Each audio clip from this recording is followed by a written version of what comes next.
My YouTube channel life with Salma के साथ मैं उम्मे सलमा एक बार फिर हाजिर हूँ आपके लिए एक मोटिवेशनल स्टोरी लेकर। मेरी मोटिवेशनल स्टोरीज़ का मकसद सिर्फ़ और सिर्फ आप लोगों की ज़िंदगी में बेहतरी लाना है। और ये काम जो मैं कर रही हूँ वो इसलिए ख़ास तौर पे कर रही हूँ कि जी ये एक मेरी दुनिया और आखिरत दोनों का ये काम है, ताकि अगर मैं मेरे चंद अल्फाज किसी की ज़िंदगी में बेहतरी ला सकते हैं तो मुझे वो इल्म अपना जो है वो अपने तक महदूद नहीं रखना चाहिए, बल्कि उसको शेयर करना चाहिए, ताकि मेरे मुझसे ये स्टोरी मुझसे सुनने वाले भी अगर इस स्टोरी को किसी के चाहते हैं अपने किसी प्यारे की ज़िंदगी में इम्प्रूवमेंट लाना, तो वो उस तक शेयर करेंगे तो उसका सवाब भी मुझे पहुंचेगा। तो मेरा जो मेन मकसद है वो इंसानियत की भलाई और मेरे इर्द गिर्द के लोग, मेरे सुनने वाले सबकी बेहतरी, ये सबसे मेरा मेन मकसद है। ये क्योंकि ये चीज़ मेरी दुनिया में भी काम आएगी, मेरी आखिरत में भी काम आएगी इंशाअल्लाह ताला। तो शुरू करते हैं आज की स्टोरी। आज की स्टोरी है जी एक तितली की कहानी।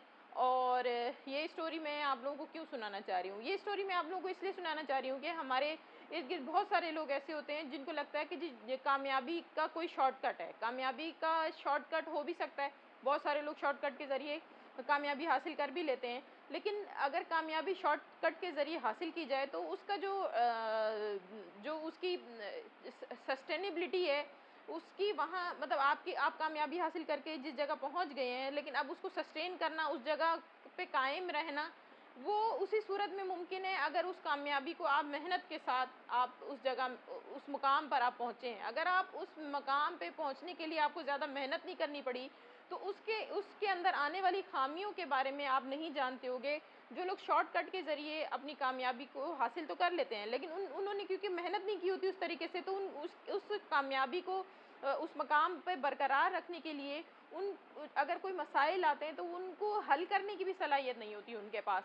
तो इसलिए किसी भी काम को कामयाबी तक पहुँचाने के लिए हमें उसके ऊपर बहुत ज़्यादा मेहनत करनी पड़ती है। और जो लोग मेहनत करते हैं तो वो फिर उस कामयाबी को वहाँ कायम रखने के लिए, उस मकाम पे बरकरार रखने के लिए उनको पता होता है कि अगर इसके अंदर कोई मसाइल आएँगे तो उसको किस तरीके से हल करेंगे। और उन लोगों को मसला होता है जो शॉर्टकट के ज़रिए कामयाबी तो हासिल कर लेते हैं, लेकिन फिर उस मुकाम को बरकरार नहीं रख पाते। तो ऐसी बहुत सारी स्टोरियाँ आप लोगों की भी नज़र में होंगी कि जी बहुत सारे लोग कामयाबी पे पहुँचते हैं, लेकिन फिर अचानक ही उनका गिराव नीचे आ जाता है। और बहुत सारे लोग जो कामयाबी पर पहुँचते हैं, लेकिन अपने उस मकाम को बरकरार रखते हैं, बल्कि उससे और ऊपर आहिस्ता-आहिस्ता ऊपर जा रहे होते हैं। तो इन दोनों चीज़ों में क्या फ़र्क है? इन दोनों चीज़ों में यही फ़र्क है कि जी जो बंदा मेहनत करके अपने मिशन पे कामयाबी से पहुँचेगा, तो उसकी जो कामयाबी है, उसकी जो सस्टेनेबिलिटी है, उसके जो बरकरार रहने का जो ड्यूरेशन है, वो ज़्यादा होगा। तो शुरू करते हैं आज की स्टोरी। जी ये स्टोरी है एक तितली की और एक बच्चे की। तो एक बच्चा जो है वो एक दफ़ा एक बाग में जाता है, तो वहाँ पे उसे एक पौधे पर एक जो है ना वो कैटरपिलर नज़र आता है। तो बच्चे को वो कैटरपिलर बड़ा पसंद आता है, बच्चा उस कैटरपिलर को लेके घर पे आ जाता है। तो उसके लिए एक छोटा-सा घर बनाता है, उसमें जो है ना उसको कैटरपिलर को छोड़ देता है, उसके पानी का भी इंतज़ाम करता है, उसके खाने-पीने का भी इंतज़ाम करता है। तो बच्चा बड़ा खुश होता है कि जी मैं जो है ना एक कैटरपिलर मैंने जो है ना अपने पास रखा हुआ है। तो वो कुछ दिन के बाद बच्चा उसको देखता है तो कैटरपिलर अपने ऊपर एक खौल बना रहा होता है। तो मतलब जैसे कहें बटरफ्लाई का कोकून होता है, तो इस तरह का एक ना वो अपने ऊपर ना कोकून बनाना शुरू कर देता है कैटरपिलर। तो बच्चा देखता है, बच्चे को समझ आ जाती है कि जी ये तो बटरफ्लाई बनेगा और कुछ अरसे के बाद मैं इसे जो है ना उड़ता हुआ देखूँगा। बच्चा बड़ा खुश होता है, तो वो कैटरपिलर अपने ऊपर पूरा कोकून बना लेता है और कोकून बनाने के बाद उसमें से ना थोड़ा-सा ना वो सुराख करता है, मुँह से अपने उस थोड़ा-सा उसमें सुराख करता है और उससे निकलने की कोशिश करने लगता है। तो बच्चा देखता है कि भई ये तो इसको तो बड़ी मुश्किल हो रही है, बेचारे को बड़ी तकलीफ़ हो रही है, तो क्यों ना मैं इस कोकून की सुराख जो इसने छोटा-सा किया, इसको मैं बड़ा करके और इसको बाहर निकलने के लिए मैं इसकी मदद कर देता हूँ। तो बच्चा कैंची लेकर आता है और उसके जो उसका खौल होता है, जो कोकून होता है, उसको हल्का सा जो है ना उसमें कट लगा देता है, ताकि जो है ना ये ज़रा जल्दी बाहर आ जाए और फिर मैं इसको उड़ता हुआ देखूँ, ये तितली बन जाए जल्दी। तो हाँ, जैसे ही वो उस कट को बड़ा करता है, तो वो जो तितली होती है उसमें से वो फ़ौरन से बाहर आने की कोशिश करती है और बाहर निकल आती है।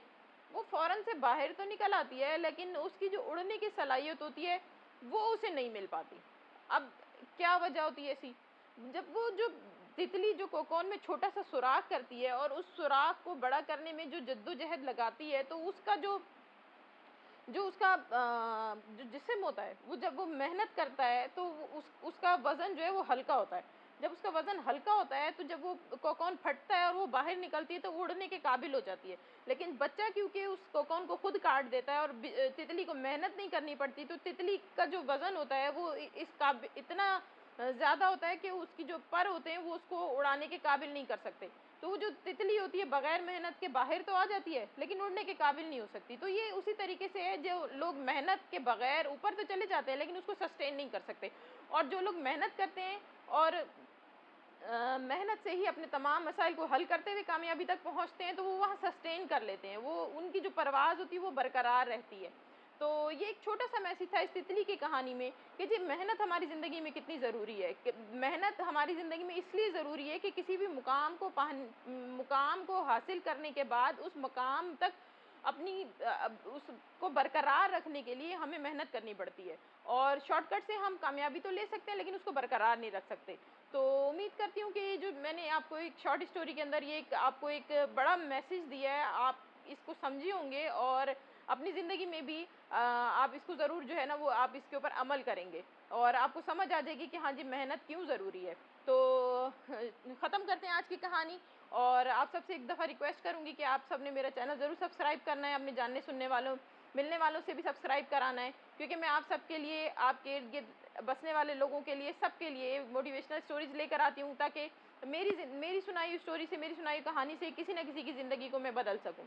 तो थैंक यू वेरी मच आज की स्टोरी के लिए। चैनल ज़रूर सब्सक्राइब कीजिएगा। अल्लाह हाफ़िज़।